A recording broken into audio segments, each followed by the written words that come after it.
और जमहूरियत की आड़ में हर जगह जंगल काजा कानून फल फूल रहा था। बाहर से नर्म खुई इंसान दोस्त और मुनकसिरुल मिजाज नजर आने वाले सियासतदान शायद दुनिया के हर हिस्से में एक जैसे थे। इनका बातिन स्याह था और वो अपने इक्तदार के लिए अपने भाइयों और जानिसारों तक को अपने हाथों से मौत के घाट उतार सकते थे। जब चीफ फ्रीडम लॉज में आया था तो तुम लोगों को हैरत नहीं हुई थी कि उस बार उसने खुद को छुपाने की कोशिश क्यों नहीं की थी? मैंने एक सिगरेट सुलगाने के बाद एलिस की आंखों में झांकते पूछा। सब हक्का बक्का रह गए थे क्योंकि पहली मुलाकात में बॉब और चीफ के दरमियान एक दबीज पर्दा हायल रहा था। वो आया तो उसे कोई भी नहीं पहचान सका, मगर फिर बॉब ने उसकी आवाज में चंद अहम बातें सुनी तो फ्रीडम लॉज का शटर उठाया गया और चीफ किसी शहंशाह की तरह अंदर दाखिल होकर पूरे नज़्मो नस्क पर छाता चला गया। तुम्हें अब यह जानकर हैरत नहीं होनी चाहिए कि चीफ दरअसल रास अल्मेडा ही था। थोड़ी देर पहले वो खुद यही सवाल कर चुकी थी, लेकिन मेरी जुबान से वो इंकशाफ सुनकर उसकी आंखें हैरत और खौफ से फैलती चली गई और उसके होंठों से कांपती हुई आवाज बरामद हुई। आखिरकार मेरे शुबहात दुरुस्त से निकले। वो फ्रीडम लॉज को तबाह करने का मंसूबा लेकर आया था और अपना काम पूरा करके चला गया। वो शहर के मेले में गए हुए देहाती की सी बात थी। मेले में इत्तेफाकन उसका कंबल गुम हो गया। वापसी पर गांव वालों ने बड़े इश्तियाक से शहर के मेले का अहवाल पूछा तो देहाती ने बुरा सा मुंह बनाकर कहा था, मेला वेला कुछ नहीं था यार, लोगों ने मेरा कंबल चुराने के लिए सारा सामान रचाया हुआ था। एलिस ने मेरी तवक्का से कहीं बढ़कर ताउन का मुजाहरा किया था। मैंने अपने ख्याल का इजहार करके उसके जज्बात को मजरूह किए बगैर कहा, वो फ्रीडम लॉज से जरूर चला गया लेकिन अभी इसी शहर में है क्योंकि उसे अपने कुछ और काम भी निपटाने हैं। तुम सिर्फ ये सोचो कि इसे किस तरह घेरा जा सकता है। तुम उसकी मौज या गिरफ्तारी में कोई मदद कर सकी तो तुम्हें आज़ाद करके अमेरिका भेज दिया जाएगा, वरना यहाँ की कोई खस्ता हाल जेल तुम्हारा मुकद्दर बन जाएगी। मैं क्या, तुम सब भी इसका कुछ नहीं बिगाड़ सकते। वो बहुत चालाक और सफाक दरिंदा है, एलिस खौफजदा लहजा में बोली। वो हेलीकॉप्टर 3 बरस से फ्रीडम लॉज की छत पर पोशीदा था। उसे किसी बुरे वक्त के लिए वहां लाया गया था, लेकिन तुमने देख लिया कि जब हम लोगों पर बुरा वक्त आया तो हेलीकॉप्टर हमारे किसी काम नहीं आ सका। रास अल्मेडा उसमें फरार हो गया। इस हेलीकॉप्टर में कितने अफराद को ले जाने की गुंजाइश थी? मैं अचानक ही पूछ बैठा। कुल 3 अफराद, हवाबाज के अलावा सिर्फ 2। उसने कहा, कल्फ हमारा हवाबाज था। बकिया कैदियों और लाशों में सिर्फ मारून गायब है। पता नहीं रास अल्मेडा ने इन दोनों का क्या हशर किया होगा। हवाबाज को साथ ले जाना नागुज़िर था, मगर मारून कौन था? मैंने एलिस से यह भी पूछ लिया। वो शायद हमारी सफ़ों में रास अल्मेडा का जासूस था। तो अमेरिका से तुम्हारे शुमाली इलाकों की सियाहत के लिए पाकिस्तान आया हुआ था। उसे 3 हफ्ते पहले हैरी ने बॉब के पास भेजा था। हैरी कौन है? एलिस की बात में से बात निकलती चली आ रही थी। वो कौंसल खाने का एक मुलाजिम था जिसे मारून की सिफारिश के अगले ही रोज उसकी ख्वाबगाह में किसी दूर मार राइफल का निशाना बना दिया गया था। उसके साथ उसकी गर्लफ्रेंड भी मार दी गई थी। एलिस के इन अल्फाज के साथ ही मेरे ज़हन में गजाला और वीरा का वो कारनामा ताज़ा हो गया जो खतरनाक होने के साथ मेरे लिए हैरान कुन भी था। वो इन दिनों की बात थी जब अमेरिकन कौंसल खाने ने मेरे खिलाफ इनामी इश्तिहार शाया करवाए थे और मैं जहांगीर के वीरान घर में महसूर होकर रह गया था और इन दोनों औरतों ने मैदान अमल में कूद कर क्लिफ्टन के इलाके में इस जोड़े को मौत के घाट उतार दिया था। मुझे यकबयक महसूस होने लगा कि हमारे लिए एलिस का किरदार बहुत अहम था। पिछले कई महीनों से पै दर पै मुतअद्दिद अहम तरीन वाक़यात रुमा होते चले आ रहे थे, लेकिन इनका कोई सबब सामने नहीं आ रहा था, ना इनमें कोई रब्त नजर आ रहा था। वो सिलसिला जिमी लाइट के कत्ल की खबर से शुरू हुआ था और इस वक्त तक जारी था। अमेरिका में जिमी लाइट कत्ल कर दिया गया। फिर अचानक शी का नया सरबराह जिम क्लार्क पाकिस्तान आ पहुंचा। उसके साथ कर्नल जैसी जोन्स का बेटा भी था और पाल ईथन्स भी। वो तीनों जहन्नुम वासिल कर दिए गए। अमरीकियों ने मेरे खिलाफ महाज आराई तेज कर दी। फिर शायद रास अल्मेडा खुद मैदान में आ गया। वो पस पर्दा रहकर मेरे खिलाफ एलन और पीटर से काम लेता रहा, मगर फिर उसे खुद सामने आना पड़ गया। वो अपनी अपनी जगह मुकम्मल वाक़यात थे, लेकिन इनमें कोई रब्त नहीं था। यूँ मालूम होता था जैसे किसी जंजीर की कड़ियाँ बिखरी पड़ी हों, मगर एलिस की पुरपेच कहानी ने इन तमाम कड़ियों को यकजा करके मेरी आंखें खोल दी थी कि अमेरिका के बेशतर सरकर्दा मुजरिम अपने मफादात के जबरदस्त टकराव के बावजूद मेरे मुखालफत पर मुत्तफिक थे। जिमी लाइट और रास अल्मेडा एक दूसरे के खून के प्यासे तो थे, मगर अपनी अपनी जगह दोनों मेरी जान के दुश्मन थे। इसी वजह से शी में क़यादत बदल जाने के बावजूद मेरी मुखालफत का तूफान जारी था। एलिस ने मौत के आलमी सौदागरों की दास्तान के गुमशुदा हिस्से फराहम करके ये साबित कर दिया था कि बज़ाहिर छोटे छोटे मफादात का तसादुम नजर आने वाली वो लड़ाई दर हकीकत हेरवन के महाजनों के खिलाफ मेरी मुहिब जंग का तसलसल थी। रास अल्मेडा इब्तदा ही से मेरी बेखुनी पर चला हुआ था, तो अब उसके काबिल फहम असबाब भी सामने आ गए थे। वो शी पर काबिज होने के बाद हेरवन के स्मगलिंग पर अपनी अजारादारी का ख्वाब देख रहा था।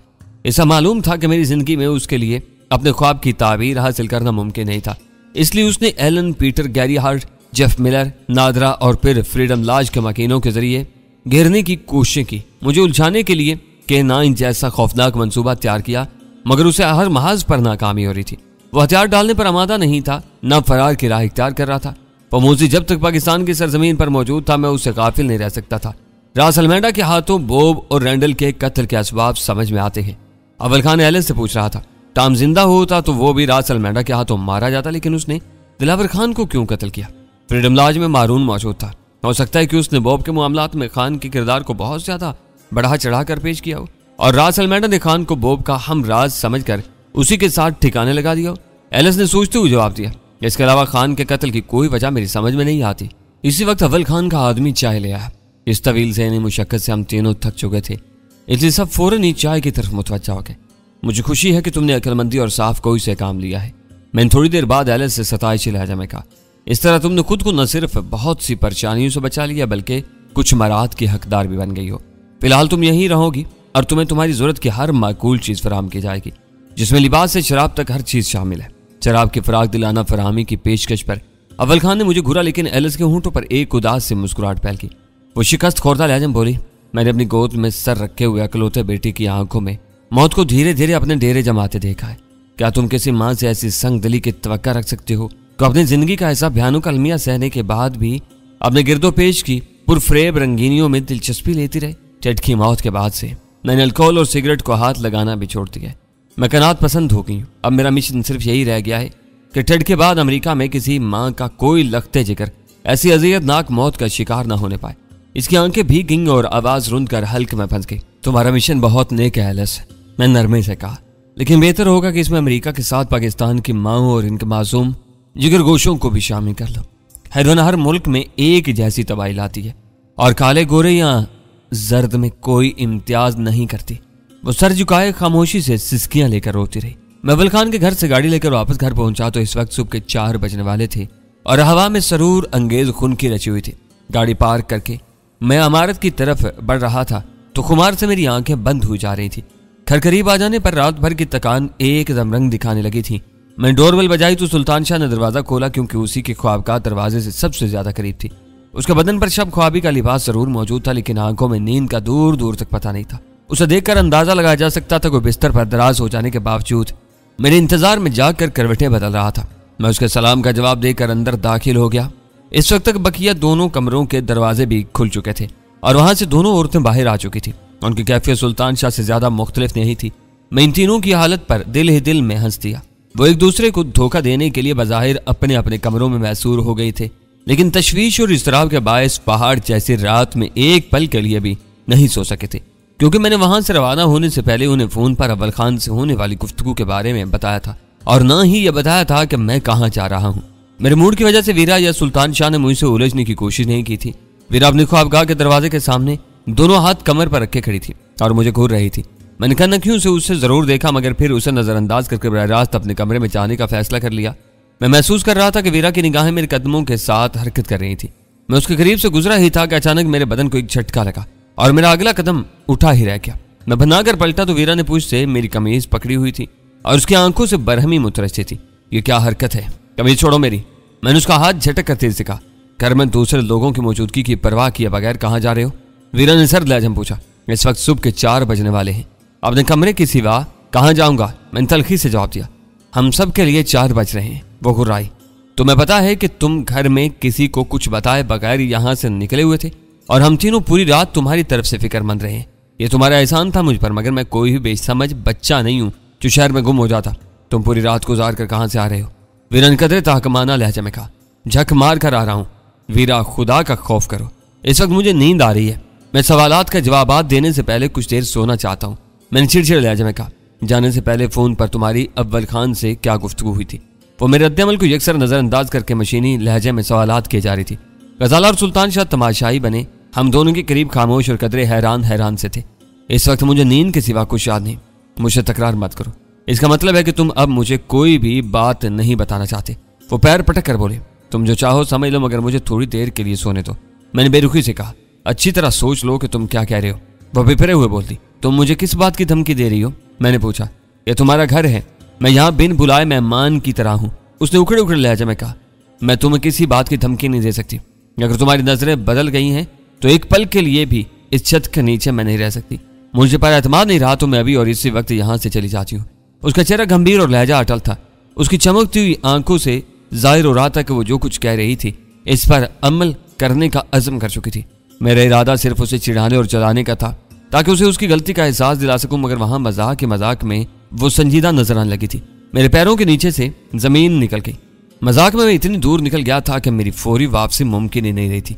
पता नहीं गजाला ने मेरे दिली जज्बात भांप लिए या वो आज खुद इस तसादुम पर परेशान हो गई थी कि उसने बढ़कर वीरा के दोनों हाथ थाम लिए और लिलजाकर बोली, गुस्सा मत करो। तुम्हें एहसास होना चाहिए कि डैनी इस वक्त थके हारे वापस आए।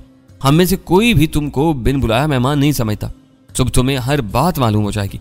ये कहीं हल नहीं जोत रहा था जो इतना थक गया होगा। वीरा इस बार गजाला से मुखातिब होकर बोली थी, इससे पूछो कि ये कहाँ गया था। कई रातें तक मुसलसल जागने वाले को आज इतनी नींद क्यों आ रही है। मैंने गजाला का चेहरा अपनी तरफ घुमाकर कहा, इसे बता दो कि मैं कहीं रंग रलियां नहीं बना रहा था।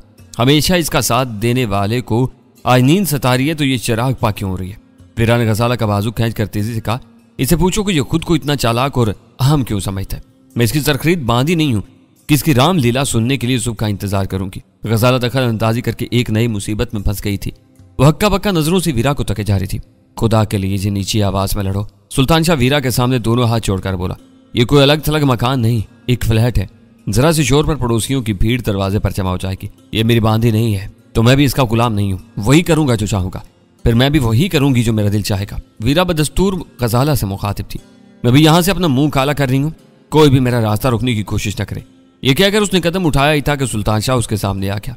वीरा ने सुल्तान शाह के सीने पर 2 हत्थड़ मारकर उसे पीछे धकेलना चाहा, लेकिन सुल्तान शाह ने मजबूती से उसकी दोनों कलाइयां पकड़ ली। अगर डैनी इस वक्त सब कुछ बताए बगैर अपने कमरे में गया तो मैं बता रही हूँ कि उम्र भर पछताएगा। अगर ऐसे जिद है तो मैं भी जिद की पक्की हूँ। वीरा अपनी कलाइयां छुड़ाने के लिए सुल्तान शाह से जोर आजमाई करते हुए घुराई, मगर इस बार उसकी आवाज बहुत धीमी थी। ला हौला वला कुव्वत। मैंने सर झटक कर कहा, मुझे महाजराई खत्म करने का मौका मिल गया था जिसका मैं मुंतजिर था। मैंने अपनी बात जारी रखते हुए कहा, अगर ये मेरी मजबूरी को जिद समझ रही है तो मैं अपनी नींद कुर्बान कर देता हूँ। मालूम होता है कि इसके दिमाग की चोलें हिल गई हैं, इसी वजह से मुझसे लड़ने पर तैयार है। बकवास मत करो। इस बार वीरा बिपर कर दोबारा मुझसे बराह रास्त मुखातिब हुई। मुझे तुम्हारी आंखों की हर तहरीर बिल्कुल अच्छी तरह नजर आती है। मैं जानती हूँ कि तुम मुझसे रात के मजाक पर नाराज हो नहीं बल्कि थे। सुल्तान शाह ने उसकी बात जल्दी से बदल दी। अब डैनी ने अपनी जिद खत्म करके महफिल पर आमादगी जाहिर कर दी है तो पुरानी बातों पर लानत भेज दो और रूम में बैठते हैं। मैं पलटते हुए इतनी ऊंची आवाज में बुड़बुड़ाया कि वीरा मेरी आवाज सुन ले। मुझे भी भक्तियां कसनी आती हैं।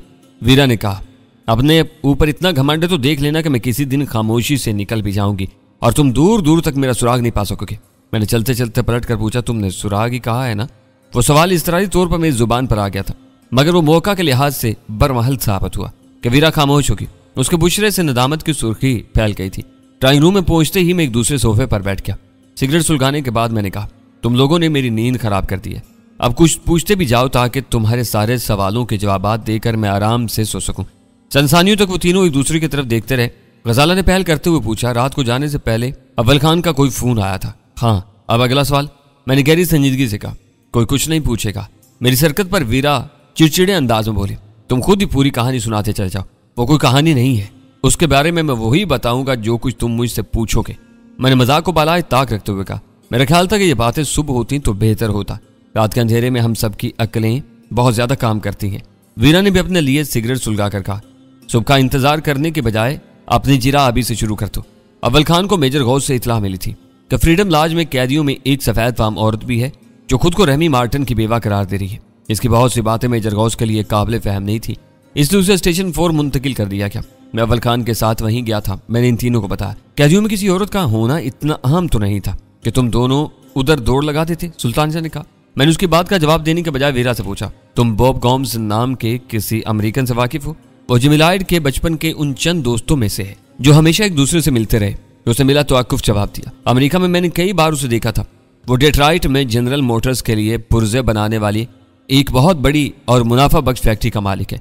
लेकिन तुम्हें उसका नाम कैसे मालूम हुआ? बदकिस्मती से वही फ्रीडम लॉज का सरबराह और ब्लैक हाक था। मैंने उसे आगाह किया। वो पिछले 3 बरसों से पाकिस्तान में अपनी उम्र भर की कमाई खर्च करके हेरोइन के इस्तेमाल को फैला रहा था।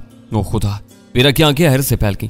इसका मतलब है कि वो शरीफ नफ्स आदमी भी आखिरकार मेरे बाप की बातों में आकर गलत रास्तों पर निकल चुका है। टुकड़ों में बात करने के बजाय मुझे पूरी बात बताओ।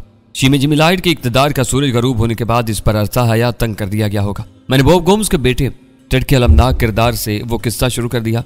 बॉब गोम्स, एलिस गोम्स और टेड गोम्स का मुख्तसर से खानदानी मुसल्लस के गिर्द घूमने वाली तबाही और बर्बादी की वो हकायत इन तीनों के लिए नाकाबिले यकीन हद तक हैरतनाक और सनसनीखेज साबित हुई। वो तीनों मुंह फाड़े हमा तनकोश रहे।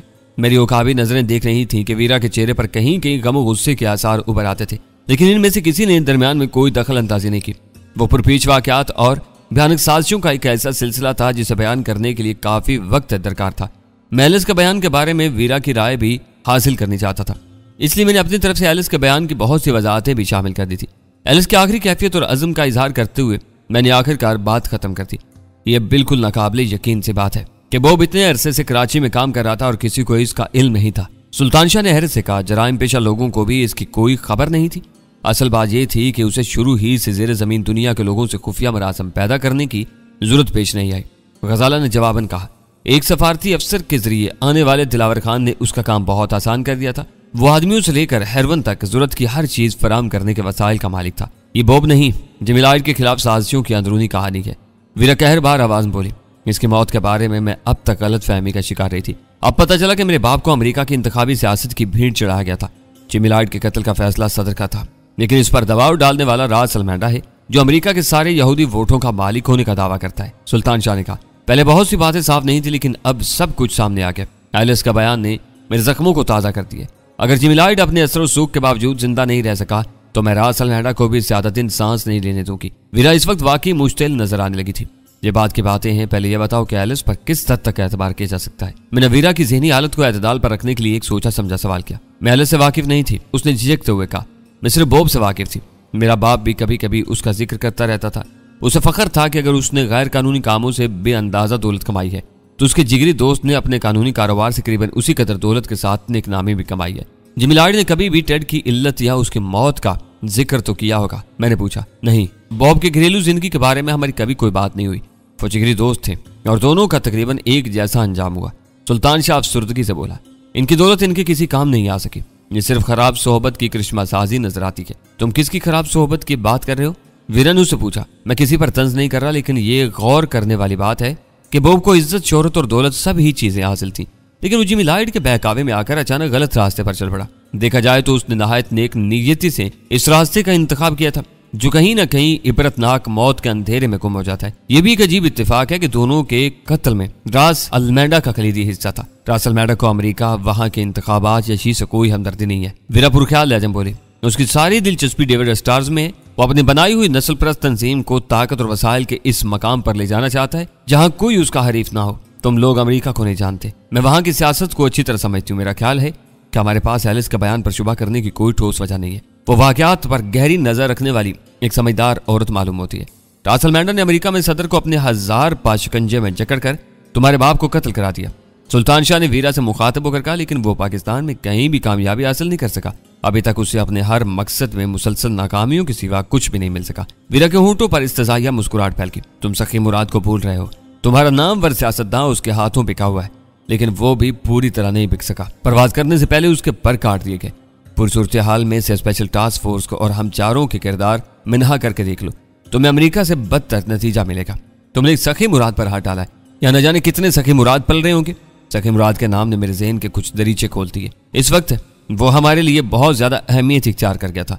अगर इसे पूरी एहतियात से इस्तेमाल किया जाता तो रास अल्मेडा को कराची ही में पवंदे खाक किया जा सकता था। पता नहीं जिम क्लार्क के बाद कौन शी का सरबराह बनाया गया होगा। गजाला बोली, वहां अब कोई काला कुत्ता भी हो तो कोई फर्क नहीं पड़ता। वीरन तलखी से कहा, शी अब रास अल्मेडा की मुट्ठी में है।